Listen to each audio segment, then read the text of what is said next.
Hit that like, comment below, subscribe if you got the time. It's your boy Cash Robo Sunday podcast. And for this, let's get straight into it. It's fight week. Heading into September 13, 2025. It's going down. Canelo Alvarez, Terence Crawford, Canelo, however you want to say it. Either way, we got two current pound for pound fighters, two current legends in the game, two future Hall of Famers about to clash this weekend, September 13, 2025. And as we're sitting back, you're watching this fight week, this fanfare, everything from the walk-ins and the ceremonies and, the pre-workouts and the undercard is actually already started. And you take a moment just to sit back and realize a couple of things, right? And one of them that's sticking out to me this week is Terence Crawford was always right. He was always right about his career. And what we mean by that is he was always the underdog. He's getting booed this whole weekend heading into the fight, as he should be. Canelo is the face of boxing, the man of the division, but also the man of the sport, period, right? But I'm not just talking about underdog this week. He's been the underdog his entire career coming into this game. He's been blackballed his entire career. He had to fight through that. All the way from coming up, he just wasn't the biggest fighter. He wasn't the most polished style fighter, if that makes sense. Not by terms of skill set, but I mean by just display, presentation, communication. He's never really been a face of boxing, right? Even when he got his first strap, right, beating the likes of Burns, he had to go over there and take that. Once he got over there and take it, he got over here to his hometown of Omaha, Nebraska, had to defend that against who? Gamboa. Even when he was defending in his hometown, he was still the underdog. When he signed with Top Rank, he was blackballed from the likes of PBC where his other peers were, in that welterweight division, and even where he was at 140 pounds coming up.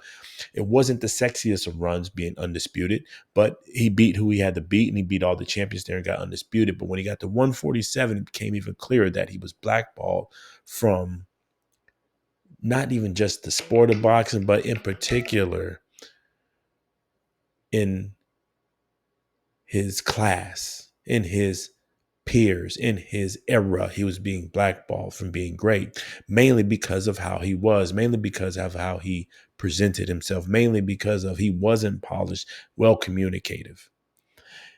Yes, he was on Top Rank, but we've seen the sport of boxing make deals across multiple promotional companies, right? It was really because of him himself, of who he was. He was a broke man's champion.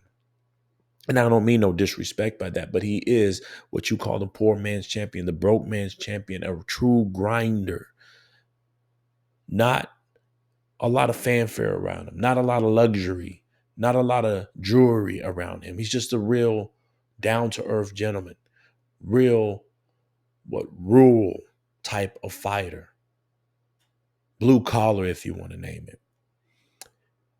He was limited in his interactions with the media, so that kind of hurt him a little bit. He just didn't do a lot of talking, and even this week during fight week, he hasn't done a lot of talking to the degree of just pumping up the fight and trying to oversell it, right? He's doing better. He's done way better in his career, especially he's gotten into these bigger fights and he's getting a little bit more adjusted. But let's get back to the blackball throughout his whole career. He was right. He just grinded himself up. He wasn't given anything. He worked hard. And the reason we're focusing on that week, because we're just watching how he's kind of getting treated, questioned throughout this entire week, this entire buildup. And it's almost like they're still questioning his skills because they don't understand where he came from and why his record looks a certain way. It still looks good if you look back at the record and look at the people he's beat when he's set, it's all said and delivered, especially you beat the likes of Earl Spence, beat Madrimov at 154 for his first time moving up, and people still want to clown that because they just don't understand what happened. But if he was a more famous boxer, well polished boxer, more flashy style boxer that fit the mold and fit what entertainment, all these entertainment companies want you to perceive as greatness, then they probably would have wrote him off as one of the greatest things to ever do it. And the Madrimov was just a quick blip, but he still overshined and really giving more credit, you know, or give him the credit he really deserves for stepping up for the first time at 154 pounds to take on the top 10 contender, which most people don't do. Look at Boots Ennis, what he's doing. Blackballed. But he grinded it all the way through. Always been considered a smaller fighter. Stepped up to the competition, stepped up to where he's supposed to be. And now we're here fight week. September 13, 2025. The biggest challenge of his career. And he's getting called the same thing. Too small. Being overshadowed, being booed. People do recognize a skill set, at least in this case. They're giving him a better chance because he's got that ring IQ, right? But still being treated as the nobody. Still kind of getting seen as, who is that guy? Who has he beaten? You've seen how Canelo's kind of talked about him at certain standpoints.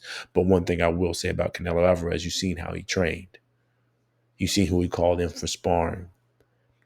I think Canelo Alvarez is one of the few fighters right now that actually, not one of the few fighters, the fighters know who Crawford is and how really he is. And I'm going to hit on Canelo because I think Canelo also realizes who he's about to get in the ring with. But I think the world of boxing, the casual fans and some of the hardcores, the outside world are looking at like, who is this guy? The guy that you're about to see fight September 13th, win, lose, or draw, is a guy who's grinded it through being blackballed. His career coming up from 140 unsputed at 147, where he really got pushed out until he finally got that big fight and overshined. I mean, he overshined and showed you that the skills pay the bills, that he is that guy. He just needed that chance and he grinded it and got it. Now he's taking off and he's getting the biggest fight of his career, and he's going to grind and take it again, win, lose, or draw. But what we got to say about a man stepping in is, who is this guy? He's a guy that was blackballed, whose career in the back end of the resume is still nice. You might not know who they are, but everything that shines isn't always glitter and isn't always gold. But what he has given you is something that is successful, something that is a true story, something that shows you that if you keep grinding, keep your head up, you can become successful as long as you keep honing your skills and focus on what really matters, and that's talent. If you keep focusing on the talent, keep honing your skills, no matter what you do in life, you will overcome the blackballed of your career, whatever industry you're in. You will overcome that and stay perseverant because the skills outshine the outside noise. So who is this guy fighting on Netflix September 13, 2025 against Lights Canelo Alvarez? It's a guy that's been right. He was blackballed his entire career. He grinded it all the way out. He's still kind of getting blackballed. He's still the underdog in this coming week, but he should be the underdog in this case, because he's taking on a legend. He's taking on the great and the likes of Canelo Alvarez, who is the face, who is the guy who actually glitters and shines. Why? Because he's deserved it. He's grinded it for himself in a different platform, and he's actually able to outshine and outgrow a lot of people because he has the charisma, but more importantly, he also has that work ethic. But I think Saturday, September 13th, we're going to run into two guys from two different backgrounds. Both are grinders, but one is the face, one is not.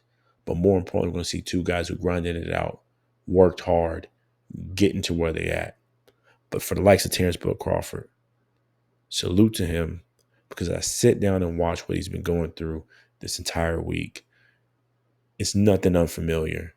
He's been right. He's been blackballed. He's been pushed down. But he's made it to this standpoint. And I'm proud of him, win, lose, or draw, for making it at least to this standpoint and get ready to take on the biggest fight of his career and get his name known. Now, with that said, September 13, 2025, business got to get handled. He's got to put on a great fight. He's got to put on a great showing for the fans so they can remember his name, win, lose, or draw. Salute to them. Check out other videos for the actual predictions and breakdown. We got that in a different video, but we're just sitting and watching a lot of things. And this just came to our mind of, you know what? Crawford was right. He was blackballed his entire career, held down his entire career. He's always had the skills to get to where he needed to be. And more important, the last thing before we get out of here, he's always had the skills.